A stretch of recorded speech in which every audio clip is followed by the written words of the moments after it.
Assalamualaikum warahmatullahi wabarakatuh. Perkenalkan nama saya Putra Nugrabalu. Di sini saya akan menjelaskan bagaimana analisis time series tersebut. Nah, di sini teman-teman bisa mengamati bagaimana dan apa itu sih time series dan aplikasi apa yang harus kita mengetahui, bagaimana perubahan-perubahan yang harus kita lihat, terus perubahan-perubahan ekonomi, infrastruktur, kependudukan. Nah, kita bisa pemukiman kita bisa tahu dengan melakukan analisis time series. Nah, mungkin saya sebelum kita masuk ke aplikasinya, mungkin saya akan lebih menjelaskan apa sih time series tersebut. Kita akan menjelaskan mengenai analisis time series di sini. Nah, di sini analisis time series dalam perencanaan wilayah. Jadi kita ambil skala perencanaan wilayah, ya.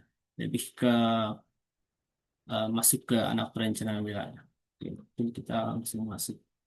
Awal pertama yaitu penelusuran tim series, aplikasi yang tim series, studi kasus, implementasi dan kesimpulan rekomendasi dan lain-lain. Nah, sini kita masuk untuk pertama pendahuluan.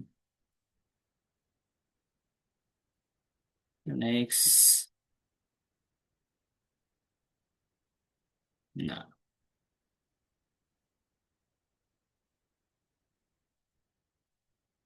oke. Definisi dan konsep dasar. Nah, ada 3 poin di sini yang harus saya jelaskan, yaitu pengertian time series. Nah, time series adalah rangkaian data yang diambil secara berurutan eh, se- dalam waktu dan digunakan untuk menganalisis pola dan tren dengan perencanaan wilayah secara sistematis.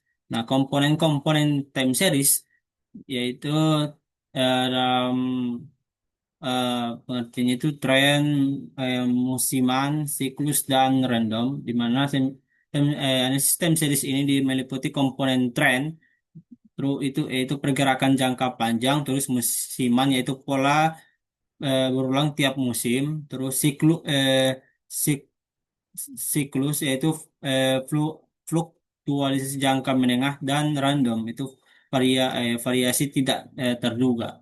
Nah, yang ketiga itu pentingnya time series dalam perencanaan wilayah. Apa sih pentingnya time series dalam perencanaan wilayah atau analisis time series? Di mana time series dipenting dalam perencanaan wilayah untuk memprediksi tren perkembangan, mengidentifikasi pola perubahan, dan mendukung pengambilan keputusan berbasis data dan historis secara akurat. Nah, terus metode teknik dan analisis time series, di mana ada 3 poin. Metode analisis statistik, destruktif, model ARIMA dan eksponensial smoothing, terus evaluasi kinerja model. Di sini metode statistik deskriptif yaitu digunakan untuk menggambarkan data time series melalui ukuran sentral dan penyebaran, membantu memahami tren musiman dan fluktualisasi dalam perencanaan wilayah. Terus model ARIMA dan eksponensial smoothing yaitu model menggabungkan autokorelasi dan diferensiasi untuk prediksi, sedangkan eksponensial smoothing menekankan data terbaru dengan bobot menurun secara eksponensial. Terus evaluasi kinerja model, di mana evaluasi kinerja model time series meliputi pengujian akurasi produktif, analisis residual, serta menggunakan metrik seperti MSE, RMI, dan MSE untuk menentukan kehandalan model dalam perencanaan wilayah. Terus aplikasi analisis time series dalam perencanaan wilayah atau pemanfaatan data waktu untuk perencanaan wilayah terpadu. Di sini eh, Peramalan kebutuhan wilayah, di mana produk yang 3 poin itu pertumbuhan penduduk, prediksi pertumbuhan penduduk, terus proyeksi lahan dan infrastruktur, terus pengaruh perubahan iklim dan lingkungan. Ini yang sering kita gunakan dalam sistem series dan bisa juga lebih dari ini. Mungkin kita bikin menjelaskan tiga saja ini ya. Nah, di sini prediksi pertumbuhan penduduk di mana prediksi pertumbuhan penduduk menggunakan sistem series membantu perencanaan wilayah dengan mengidentifikasi tren demografis, mendukung pengalokasian sumber daya dan pengembangan infrastruktur yang optimal. Terus produksi lahan dan infrastruktur, proyeksi lahan dan infrastruktur, di mana sistem series membantu memproyeksikan kebutuhan lahan dan infrastruktur dengan mengidentifikasi tren penggunaan pertumbuhan populasi serta perubahan pola pembangunan wilayah secara dinamis. Terus yang ketiga, pengaruh perubahan iklim dan lingkungan, di mana sistem series membantu memprediksi dampak perubahan iklim dan lingkungan terhadap kebutuhan wilayah, mendukung perencanaan perencanaan adaptasi dan mitigasi yang efektif untuk memastikan keberlanjutan. Nah, itu guna untuk sistem series banyak gunanya. Kita bisa melihat lingkungan iklim, terus kependudukan, infrastruktur, dan lain-lain. Itu bisa digunakan dengan sistem series.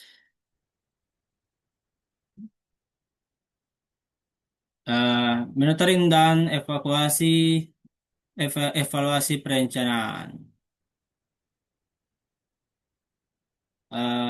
Monitoring dan evaluasi perencanaan, di mana ada tiga poin: analisis perubahan tata ruang, deteksi pola perkembangan wilayah, pemanfaatan data historis untuk kebijakan. Di mana analisis perubahan perubahan tata ruang, di mana analisis perubahan tata ruang menggunakan data time series membantu memantau dinamika penggunaan lahan, mendeteksi tren serta mengevaluasi efektivitas kebijakan perencanaan wilayah secara tepat waktu.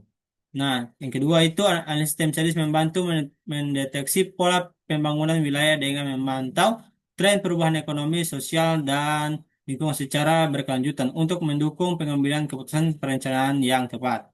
Terus yang ketiga itu pemanfaatan data historis memungkinkan evaluasi tren masa lalu, mendukung prediksi kebutuhan wilayah serta mengoptimalkan kebijakan berbasis bukti dan perencanaan yang lebih akurat dan berkelanjutan. Next,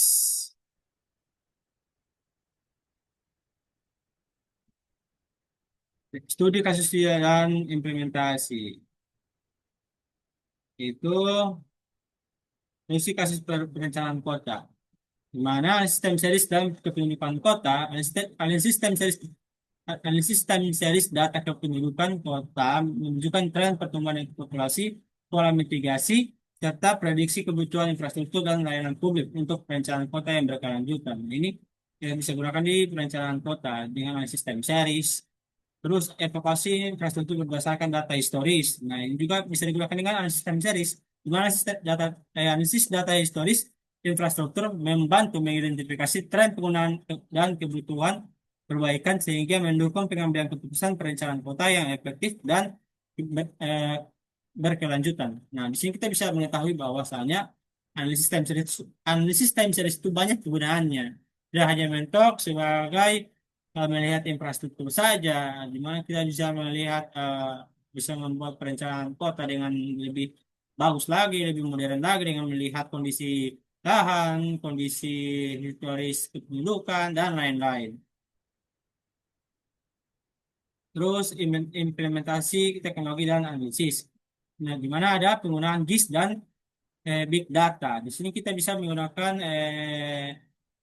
GIS untuk penggunaan datanya, pengolahannya, dan lain-lain. Itu penggunaan GIS dan Big Data memungkinkan analisis spesial yang lebih akurat dan prediksi penggunaan wilayah dinamis untuk perencanaan wilayah lebih efektif dan respon terhadap perubahan lingkungan. Terus interaksi time series dengan sistem informasi geografis SIG. Di mana interaksi time series dengan SIG memungkinkan pemantauan perubahan spasial dan temporal secara simultan, meningkatkan akurasi perencanaan wilayah melalui visualisasi data dinamis dan analisis tren wilayah. Terus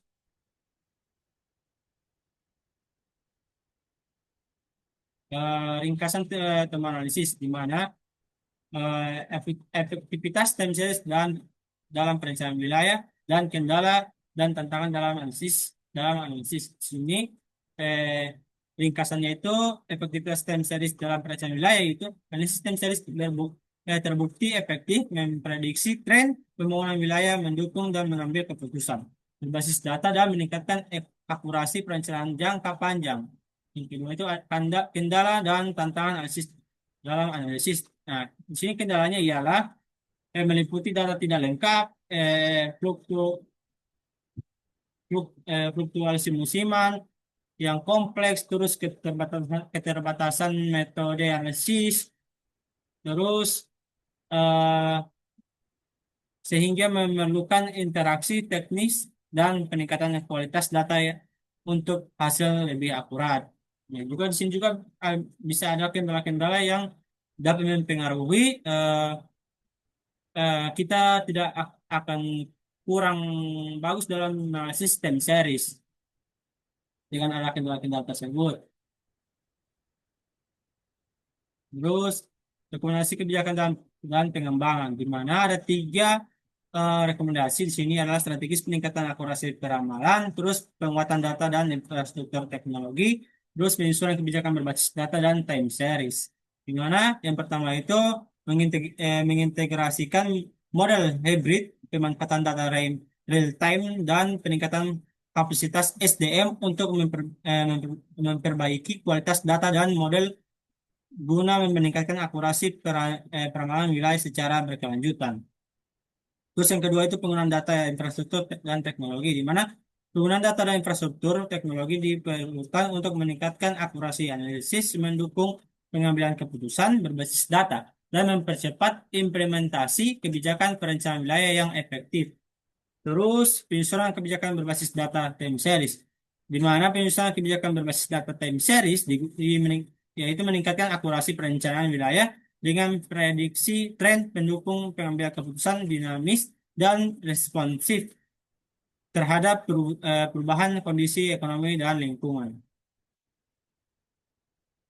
Nah, mungkin sekian eh, PPTI ini. Mungkin kita langsung masuk saja ke eh, aplikasi yang akan kita gunakan. Selain JS, itu juga kita bisa melihat time series yang lebih kita bisa melihat time series dengan menggunakan aplikasi Google Earth Pro.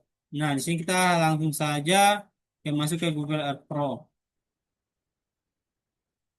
Nah, sebelumnya kita lihat di sini, saya ambil studi kasus yaitu eh, sini adalah Indogrosir Gorontalo. Nah, di tahun 2025 di sini sudah ada pembangunan Indogrosir Gorontalo. Nah, di sini kita bisa lihat Indogrosir Gorontalo itu eh, te- sebelumnya dia berdiri di sekitaran persawahan. Di sini kita lihat persawahan. Nah, apakah Indogrosir ini sebelumnya memang sudah ada lahan kosong atau sebelumnya adalah sawah? Kita bisa tahu dengan melihat time seriesnya. Di sini kita akan mulai. Di sini Adita di kita lihat dulu. Di sini pada bulan 11 2025. Ini integrasinya. Kita akan mundur agar kita bisa melihat time waktu pergerakan pembangunan dari integrasi tersebut.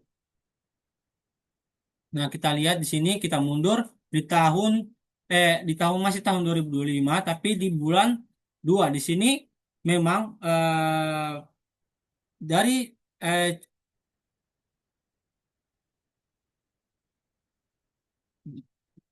di sini kita bisa lihat bahwasanya masih di tahun yang sama itu masih tetap ada masih tetap sudah berdiri pembangunan integrasi tersebut.